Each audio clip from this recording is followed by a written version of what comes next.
अगर आप भी लेना चाहते हैं देश दुनिया की तमाम जानकारी तो आज ही सब्सक्राइब करें हमारे चैनल को।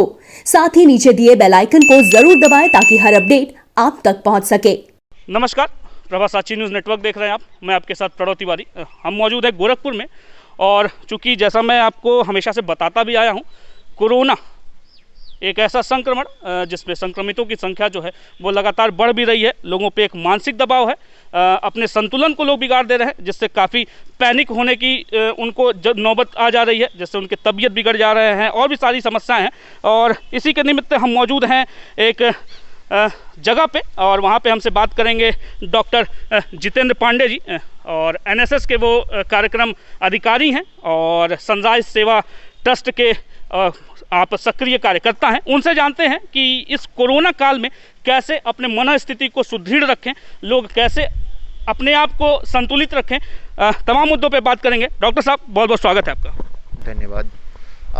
जैसा आपने कहा कि इस समय कोरोना या कोविड-19 महामारी फैली हुई है और लोग काफ़ी पैनिक हैं, तो मैं सबसे पहले तो ये कहूँगा कि ये पैनिक क्रिएट भी किया जा रहा है। लोग संयम रखें, अपने आप के ऊपर अपने आप पे फोकस करें, अपनी दिनचर्याओं को नियंत्रित करें, तो इस पैनिक से हम बच सकते हैं। जैसे कि कोविड-19 महामारी जब से शुरू हुई तब से ये बात आई थी कि ये उन्हीं को पहले अपने गिरेबान में ले रहा है जिसकी इम्यूनिटी कमज़ोर है। तो सबसे पहले हमको अपनी इम्यूनिटी पे ध्यान देना है, लेकिन इम्यूनिटी पे को बढ़ाने के चक्कर में हम तरह तरह के पेय पदार्थ और उन सब चीज़ों को इतना ज़्यादा ले रहे हैं कि उससे भी हमारी तबीयत ख़राब हो जा रही है।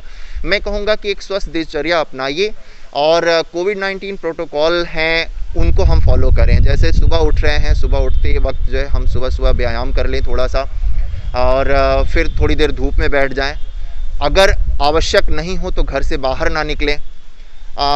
सुबह गर्म पेय पदार्थ, जैसे बोला गया है कि गर्म पेय पदार्थों का उपयोग करते रहें। हम पानी को भी गुनगुना ही पिए, ठंडी चीज़ों से परहेज़ करें, फ्रिज के आइटम्स को परहेज़ करें और बहुत ज़्यादा टेलीविज़न पे मैं तो ये कहूँगा कि न्यूज़ भी बहुत कम देखा करें जिसमें कि मौतों की खबर आती है। मैं ये कहूँगा कि अपने दोस्तों मित्रों से भी आगाह करें कि जो मौतें हो रही हैं उनकी खबरें ना दें, बल्कि मैं आपका न्यूज़ नेटवर्क है, मैं इससे भी एक चीज़ चाहूँगा कि आप ये ना बताएं कि कहीं पर अभाव चल रहा है, ऑक्सीजन का अभाव है या कहीं पर बेड नहीं खाली है। मैं ये न्यूज़ नेटवर्क से ये चाहूँगा कि वो अपनी न्यूज़ में प्रसारित करते रहें कि जिस भी एरिया के हम हैं कि कहाँ पर बेड खाली हैं, कहाँ पर ऑक्सीजन की उपलब्धता है, ताकि लोगों में इस बात का की जागरूकता रहे कि हम फला जगह जाएंगे तो हमारे लिए हमको एडमिशन मिल जाएगा।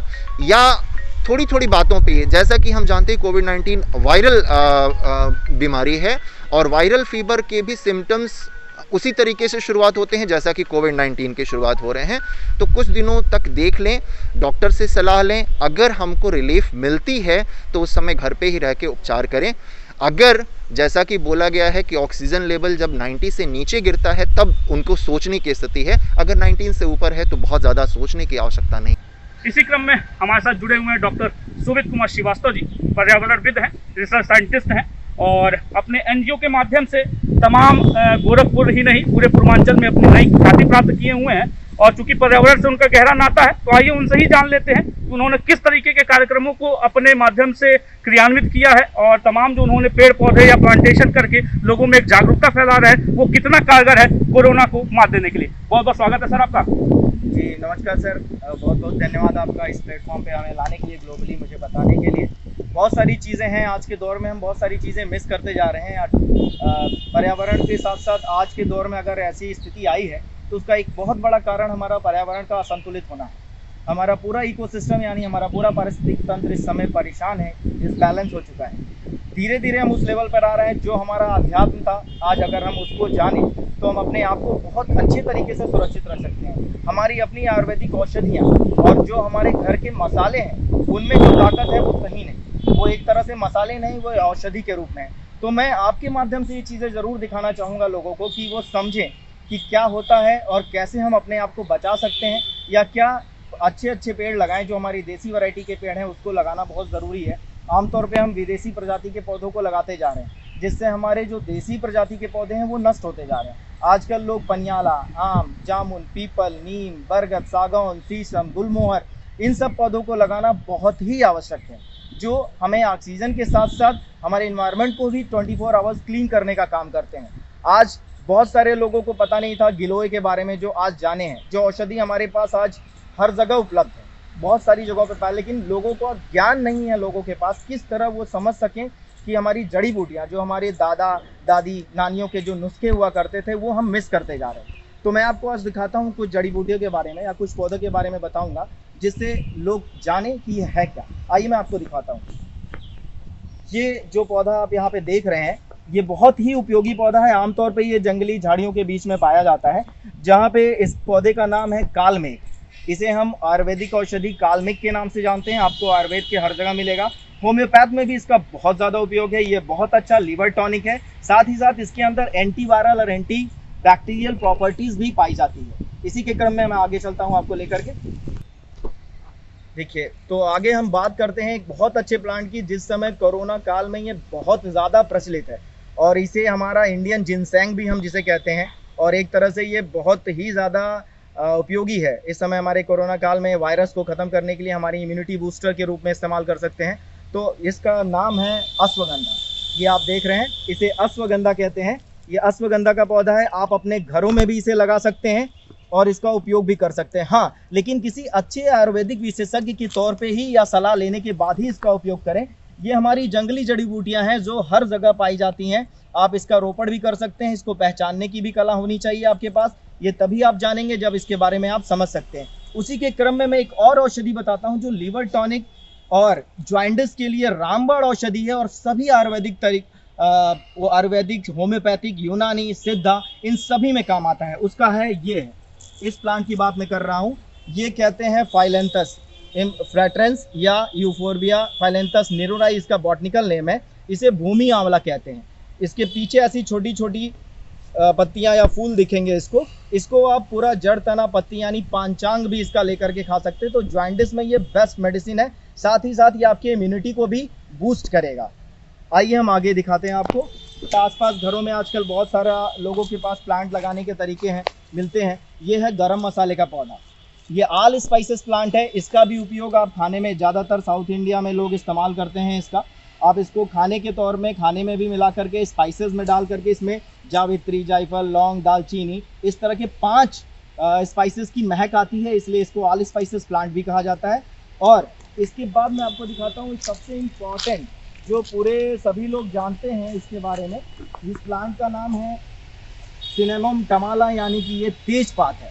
ये तेज पत्ते का पेड़ है, जिसे इंडियन बे लीफ भी कहा जाता है, और ये बहुत ही उपयोगी है। इसका काढ़े में भी इस्तेमाल कर सकते हैं आप, मसालों में भी इस्तेमाल होता है, और हर जगह हम इस्तेमाल करते हैं। कहा जाता है कि एक ऐसा मसाला है जो खाने में डालने के बाद सबसे पहले निकाल कर फेंक दिया जाता है, लेकिन ये बहुत ही उपयोगी है। एक चीज़ और, आजकल के दौर में लोग कोरोना काल में काढ़े का इस्तेमाल अत्यधिक कर रहे हैं, ज़्यादा करते जा रहे हैं। तो ये समस्या आ रही है लोगों के अंदर, पेट में अल्सर होना या जलन होना या दाने निकल जाना। तो आप सही तरीके से काढ़ा बनाइए, लिमिट में पीजिए, और पानी की मात्रा आपको बढ़ानी होगी, तभी आप स्वस्थ और सुरक्षित रहेंगे। और नियमित व्यायाम करते रहिए। ठीक है, धन्यवाद सर। आपने तमाम जानकारियां दी हैं। चूंकि कोरोना का जो है, आप देख रहे हैं लगातार प्रकरण हम लोगों के सामने आ रहा है। श्वास संबंधी बीमारियां हैं। चूंकि अब देखा भी जा रहा है कि जो ऑक्सीजन है उसकी भी कमी पाई जा रही है। लोग खरीद रहे हैं, लोग परेशान हैं। सर, मैं आपके माध्यम से ये जानना चाहता हूँ कि ऐसे कौन से पेड़ हैं, ऐसे कौन से पौधे हैं जो घर के बाहर भी और घर के अंदर भी लगाएं, जिससे ऑक्सीजन की जो लेवल है वो संतुलित हो सके।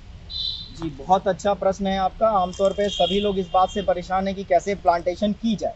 तो प्लांटेशन के लिए मैं यही करूँगा, घर के बाहर मैंने जब भी पहले भी बात की थी, देसी वैरायटी में, जिसमें नीम है, पीपल है, जामुन है, शीशम है, सागौन है, गुलमोहर है। गुलमोहर में पीली गुलमोहर, नीली गुलमोहर, अमलतास जो हाईली मेडिसिनल है, उसको भी लगा सकते हैं। और घर के अंदर आप स्नेक प्लांट है, जरबेरा है, इंथूरियम है, मनी प्लांट है, और भी बहुत सारे प्लांट्स आते हैं जो आप घरों में इंडोर में लगा सकते हो। और छोटे पौधों की आप बोनसाई भी बना सकते हैं। जिन पौधों को हम छोटा कर देते हैं उन्हें बोनसाई कहते हैं। और वो फाइकस प्रजाति के जितने भी पौधे आते हैं उनमें एयर प्यूरीफायर करने की बहुत अच्छी क्षमता होती है। आप वो पौधे ज़रूर लगाएं घरों में। एरेका पाम है, ये सारे पौधे जो हैं आप इस्तेमाल इसका बहुत अच्छे तरह से घरों में भी कर सकते हैं। साथ ही साथ यहाँ पर आप बाहर लगा सकते हैं। ये पुत्रनजीवा रॉक्सबर्गाई है। इस पेड़ को आप देख रहे होंगे, इसे पुत्रनजीवा कहते हैं, पुत्र जीविका कहते हैं इसको। इसकी पूजा होती है जब औरतें आती हैं, महिलाएं आती हैं पूजा करने के लिए, तो इसीलिए उसको पुत्र लंबे समय तक जीवित रहे, तो इसका नाम पुत्रनजीवा रॉक्सबर्गाई रखा गया है। और वहाँ सहतूत का पेड़ है। मतलब जो भी अगर हमारे घरों में अगर हम फलदार वृक्षों का उपयोग करेंगे, अच्छे वृक्ष लगाएंगे, देसी वैरायटी के, सुंदर और स्वच्छ वातावरण रखेंगे, तो ना तो हमें ऑक्सीजन की कमी होगी और ना ही हमें श्वास संबंधी बीमारियों का सामना करना पड़ेगा। हमें सही समय पे प्राणायाम, योगा, एक्सरसाइज ये सभी करनी पड़ेंगी। जो बीमार हैं उन्हें एक्यूप्रेशर टेक्निक का भी इस्तेमाल करना चाहिए, उसकी भी जानकारी लेनी चाहिए। साथ ही साथ वशिष्ठ प्राणायाम, कपालभाति, अनुलोम विलोम और छोटे छोटे जो आसन हैं उनका उपयोग यूज डेली अपने नित्य कर्म में वो करते रहें और बेहतर स्थिति में होंगे, वो कभी नहीं बीमार पड़ेंगे, ये मेरा दावा है। सर, चूँकि आप एक समाज सेवी के तौर पे भी यहाँ पे प्रसिद्ध हैं और लोग आपको जानते भी हैं, सर आपने जो ऑर्गेनाइजेशन चलाया है उसकी काफ़ी प्रसिद्धि गोरखपुर ही नहीं पूरे पूर्वांचल में है, उसके बारे में थोड़ी सी जानकारी हमारे माध्यम से। जी, हमारी जो संस्था है सनराइज सेवा संस्थान ट्रस्ट और एक बॉटमैन रिसर्च फाउंडेशन, ये संस्था हमारी बहुत पहले से, लगभग 2014 के पहले से हम इस पे काम करते आ रहे हैं और हमने हर तरह की एक्टिविटीज़ में की है। साथ ही साथ मेरा मेन उद्देश्य है कि पर्यावरण को संरक्षित करना, लोगों को पौधे के बारे में जानकारी देना, कैसे वो लगाएं और किस तरह का पर्यावरण बनाएं और क्यों संरक्षित करें, ताकि हमारी आने वाली पीढ़ियां भी संरक्षित हो सके। इस ट्रस्ट के द्वारा हमने बहुत सारे गरीबों की मदद की, बाढ़ पीड़ितों में भी मदद किया है और साथ ही साथ लोगों के अंदर जो नई प्रतिभाएं हैं उनको भी हम बाहर लाने का प्रयास कर रहे हैं। चाहे वो कैसी भी प्रतिभा हो जिनमें अच्छा निखार आ सके, चाहे वो डांस हो, योगा हो, एरोबिक्स हो, मार्शल आर्ट हो या अदर भी जो विद्याएं हैं, उसको हम अपने इस संस्था के माध्यम से आगे लाने का प्रयास कर रहे हैं और साथ ही साथ प्रकृति को बचाने का भी प्रयास कर रहे हैं। चूँकि सर आपने इतने प्लांटेशन कर दिए हैं, मैं ये जानना चाहता हूँ, क्योंकि कार्यक्रम के अंतिम कड़ी में मैं ये आपसे आग्रह करता हूँ कि आपने अभी तक जितने प्लांटेशन किए हैं थोड़ी सी उसकी जानकारी कि अब तक आपने कितने प्लांटेशन और लोगों को कितने प्रभावित किया है अपने इस कार्यक्रम से। जी हाँ सर, आपका सवाल बहुत ही अच्छा है। आपने बहुत अच्छी तरह से ये सवाल अक्सर आता भी है। हमने सबसे ज़रूरी है कि आप प्लांटेशन कहाँ कर रहे हैं और किस जगह पे कर रहे हैं। इसके लिए हमें बहुत सारे लोगों का सहयोग भी मिला है। जब मैं पहले करने लगा था तो बहुत कम सहयोग मिलता था, पर अब लोग जागरूक हुए, बातों को सुनकर लोगों के अंदर समझ में आया कि क्या कर सकते हैं हम। तो हमने गुरुद्वारे में, मस्जिदों में, पार्क में और मंदिरों में और खुले मैदानों में ऐसी जगह पे भी हमने पेड़ लगाए जहाँ उसका संरक्षण हो सके। यहाँ तक कि हमने कब्रिस्तानों में भी पेड़ लगाए हैं लोगों के सहयोग के द्वारा, ताकि वो वहाँ पे संरक्षित हो सके और वो बचे रहें। पेड़ों को लगाना ही नहीं, पेड़ों को बचाना भी सबसे ज़्यादा आवश्यक है। इसके साथ साथ मैं काम कर रहा हूँ सीड बम पे। सीड बम का मतलब होता है या सीड बॉल का, उसके अंदर हम मिट्टी के और कुछ ऑर्गेनिक पदार्थ मिला करके सीड डालते हैं पेड़ों के, जैसे नीम के, जामुन के, आम के, पीपल के, इन सबों के सीड डालते हैं और उसको एक बॉल के रूप में दे देते हैं, जिसे हम सीड बम कहते हैं। जहाँ कहीं भी हमें बंजर भूमि या जगह मिलती है, हम उन सीड बम को ले जाके वहाँ फेंक देते हैं या फोड़ देते हैं, जिससे सही समय आने पर उसमें से नए पौधे निकल जाते हैं। ये हमारे संस्था का काम है और हम ये आगे करते रहेंगे। हमसे आपने तमाम विषयों पे बात की, आपका बहुत बहुत धन्यवाद। धन्यवाद, बहुत बहुत धन्यवाद आपका और आप सभी का। क्योंकि हमारे साथ डॉक्टर शोभित श्रीवास्तव पर्यावरणविद हैं और काफ़ी जानकारी उनके माध्यम से हम लोगों को मिला भी है।